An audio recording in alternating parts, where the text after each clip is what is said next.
영적인 것이 무엇인가 하는 질문들을 서로 나누고 있습니다. 그 세 번째 주일이 되고 있는데요. 영적인 삶에 대해서 말씀을 나누면서 첫 번째 우리가 말씀을 찾아본 것이 바로 빌립보서 2장 5절에서 8절 말씀이죠. 너희 안에 이 마음을 품으라 곧 그리스도 예수의 마음이니 그는 근본 하나님의 본체시나 하나님과 동등됨을 취할 것으로 여기지 아니하시고 오히려 자기를 비워 종의 형체를 가지사 사람들과 같이 되셨고 사람의 모양으로 나타나사 자기를 낮추시고 죽기까지 복종하셨으니 곧 십자가에 죽으심이라. 이 말씀을 함께 나누었습니다. 예수님께서 겸손하게 내려오신 것, 비워내신 것, 그것이 바로 영적인 것이다. 그 삶을 따라하는 것, 그것이 영적인 삶이다 라는 말씀을 나누었습니다. 비워내면 여유 공간들이 좀 생기죠. 그래서 좀 자유롭고 편안하고 그런 상태, 여유로운 상태가 영적인 상태다. 그런 말씀도 함께 나누었습니다. 뿐만 아니라 영적인 것은 이 비워진 곳에 또 귀한 것을 채워야 되는데 그 채워야 되는 게 뭐라고요?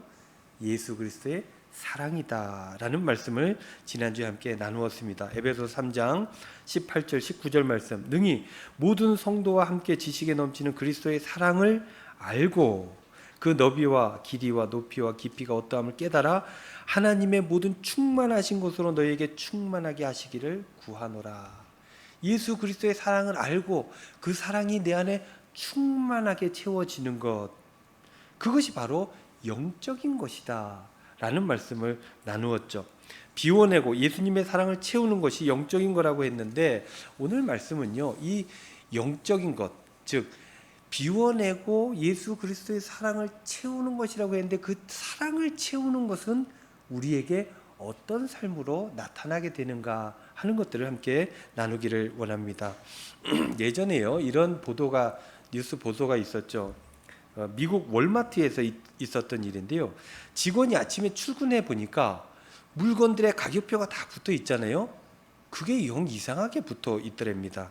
텔레비전이 3달러, 노트북 7달러, 달걀 한 판이 100달러, 뭐 이런 식으로 막 붙어 있다는 거예요. 그래서 직원들이 놀래가지고 그것을 나와 있는 그 매뉴얼대로 다시금 다 수정해서 붙였습니다. 그런데 그 다음 날에도 또 그렇더랍니다.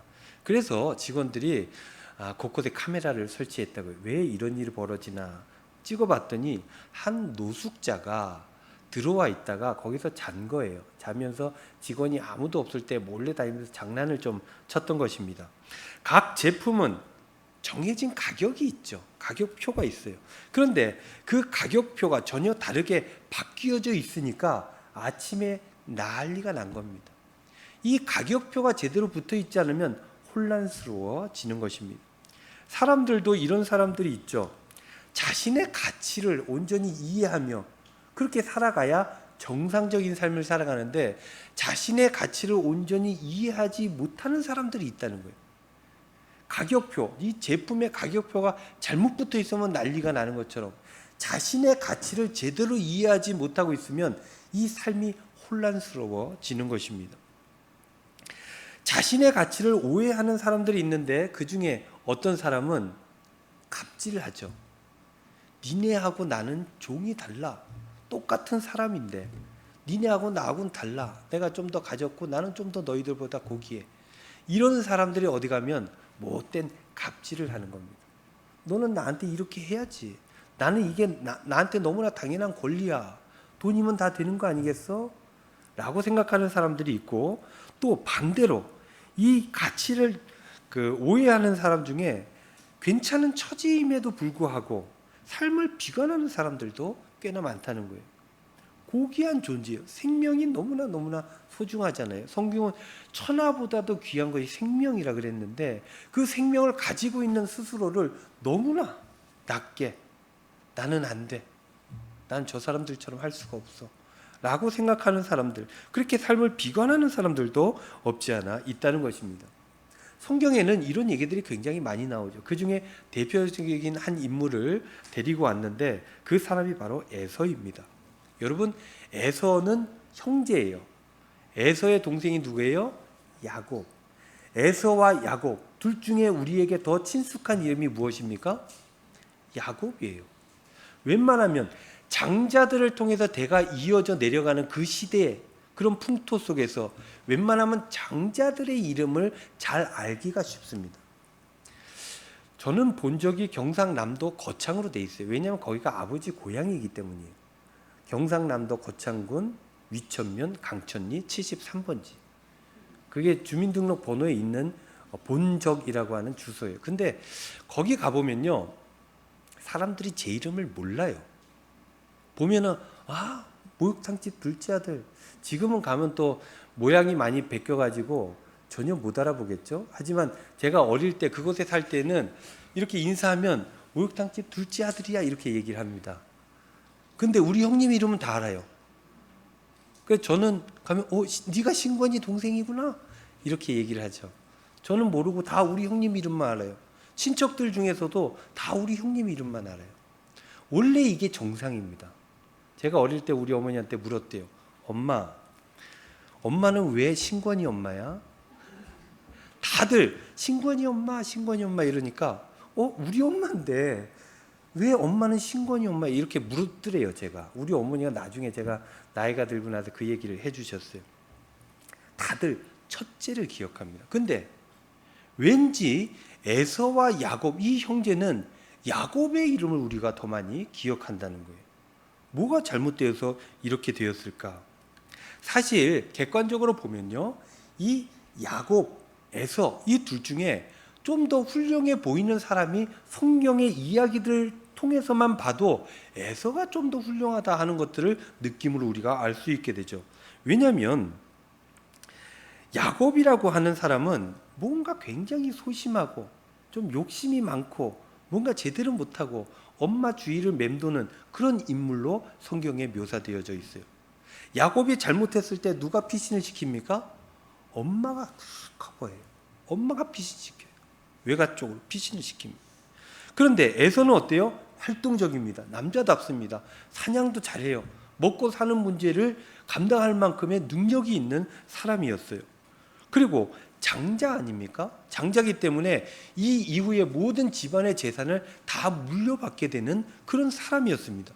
그럼에도 불구하고 에서는 우리에게 야곱보다 유명하지 못한 사람이 된 것입니다. 그 이유는요, 성경은 그렇게 기록하죠. 그가 장자권을 가벼이 여겼다라는 것입니다. 이때 장자권이라 함은 재산을 물려받는 것, 이 물질적인 것만을 얘기하는 것이 아니었습니다. 아버지의 축복권, 이 가문의 헤게모니, 이 주도권, 그리고 이 영적인 것들, 이 모든 것들을 함께 이야기하는 것인데, 이 에서는 그것을 가벼이 여겼다는 거예요. 그 이야기가 있잖아요. 배고프니까 팥죽 한 그릇에 동생이 욕심을 부리는데 그게 뭐가 중요하냐? 내가 지금 배부른 게 중요하냐?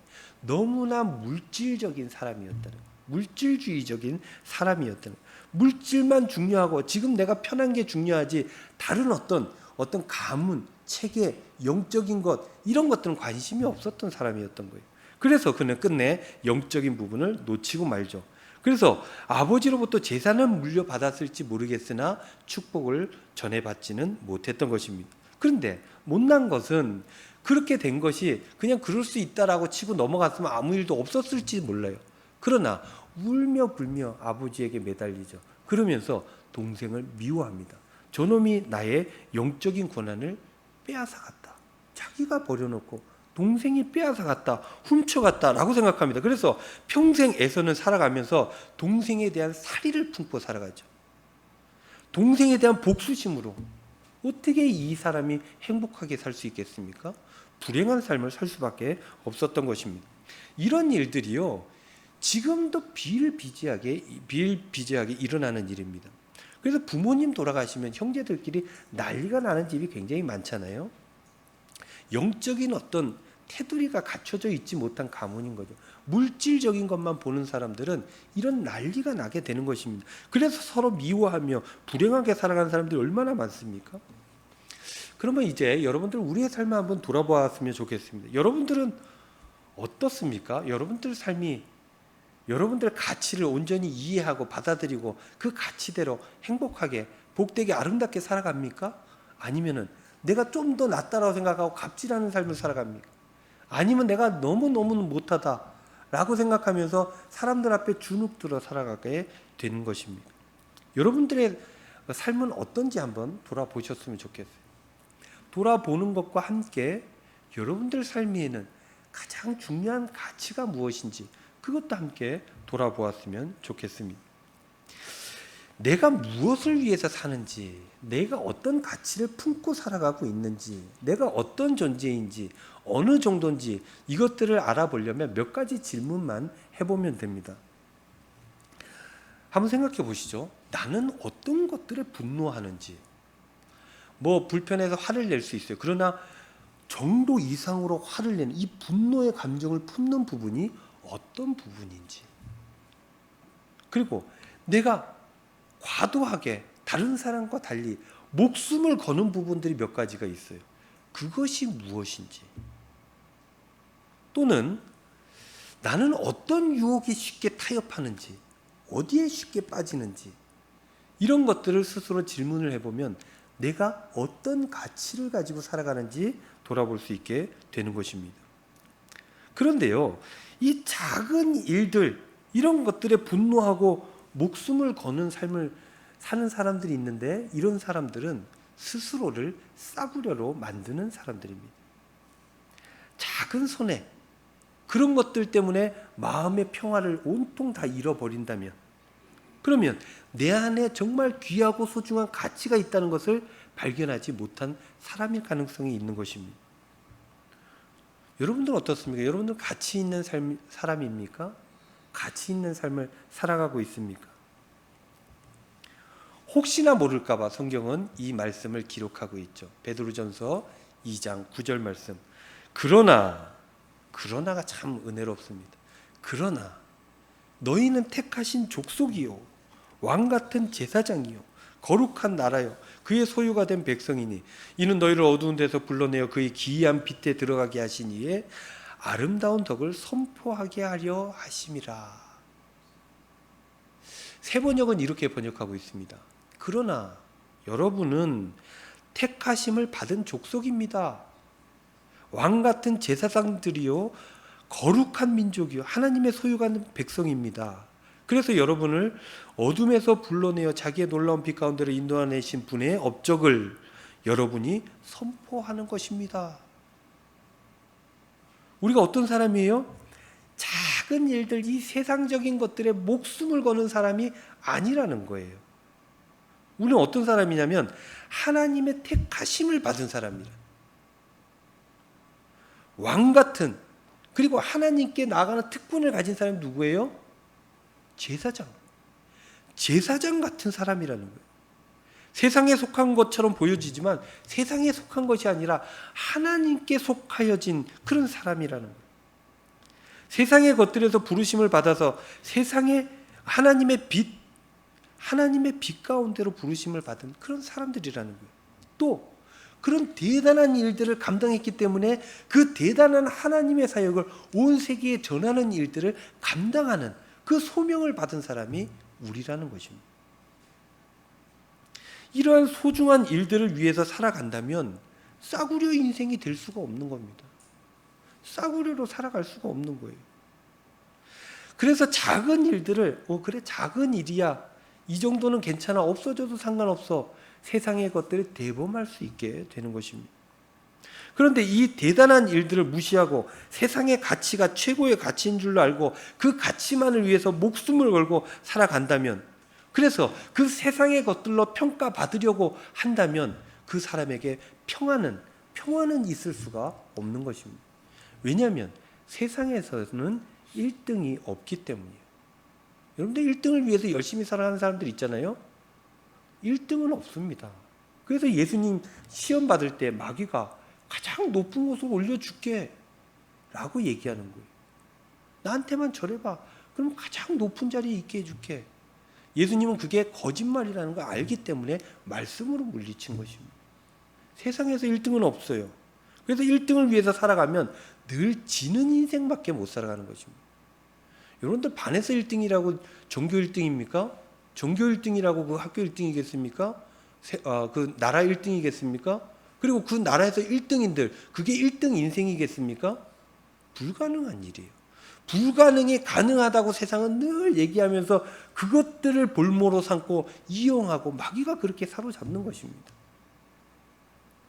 사랑하는 성도 여러분, 여러분들은 어떻습니까? 하나님께서 여러분들에게 맡겨주신 그 소중하고 귀한 삶이라고 하는 것들을 온전히 누리며 감당하며 그 사명을 감당하며 살아가고 있습니까? 아니면 먹고 마시는 일들에 빠져 있습니까? 사명이 있는 사람들은요, 세상에서 어려움을 겪을 수 있어요. 그럼에도 불구하고 그거를 뚫고 나갑니다.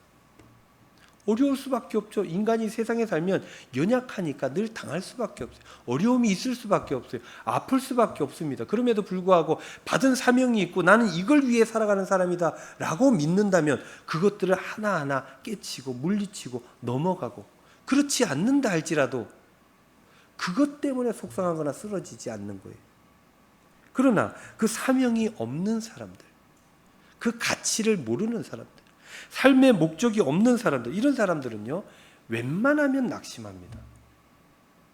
웬만하면 비관합니다. 웬만하면 남들과 비교하고 웬만하면 원망하며 살아갑니다. 목적이 없으니까 눈에 보이는 것들과 계속 비교를 해야 되는 거예요. 얼마나 불행합니까? 오늘 본문 말씀은 베드로전서죠. 베드로는요, 초대교회 성도들에게 편지를 썼는데 초대교회 성도들이 예수님을 믿는 것만으로 여러 가지 어려움을 겪는다는 걸 너무나 잘 알았던 거예요. 믿지 않는다 할지라도, 그냥 살아간다 할지라도 어려울진데 예수 그리스도의 사명을 감당하다 보니까 어려움을 당하는 것을 알게 된 거예요. 그러나 베드로는 그렇게 얘기하죠. 그 고난 가운데서도 나중에 얻을 그 엄청난 영광을 여러분들이 꼭 기억해야 됩니다. 그것들을 기억하고 그것을 안다면 이 세상에서 감당하게 되는 고난은 너무나 가벼운 것임을 여러분들이 깨달아 알 수 있을 것입니다. 지금 힘든 일이 있어도 맡겨주신 사명을, 그래서 그 가치대로 온전한 삶을 살아가야 됩니다. 그 삶을 뭐라고 얘기합니까? 거룩하게 살아라 라고 메시지를 편지에 담았던 것입니다. 그래서 이 베드로전서 첫 장에 보면 3절로부터 12절 말씀 첫 번째 주제가 나오는데, 그 주제가 제목이 어떻게 붙어 있냐면 산소망이라고 붙어 있어요. 성도들이 가진 생명, 이 생명은 산소망, 소망 가운데 있어야 된다는 거예요. 이 땅의 유한한 삶의 자리로 끝나는 것이 아니라 이 삶을 넘어서서 영원까지 이어진다는 그 소망을 품고 이 세상을 살아가야 이 세상이 온전해진다라는 그 이야기를 하는 것입니다. 그러니까 더 큰 가치를 가지고 그 가치를 품음으로 살아갈 수 있는 거룩한 삶을 살아가야 된다라고 권면하고 격려하고 있는 것입니다. 그래서 13절, 25절까지의 말씀의 소제목을 보면 개역 개정 성경은 이렇게 제목을 붙였어요. 모든 행실에 거룩한 자가 되라.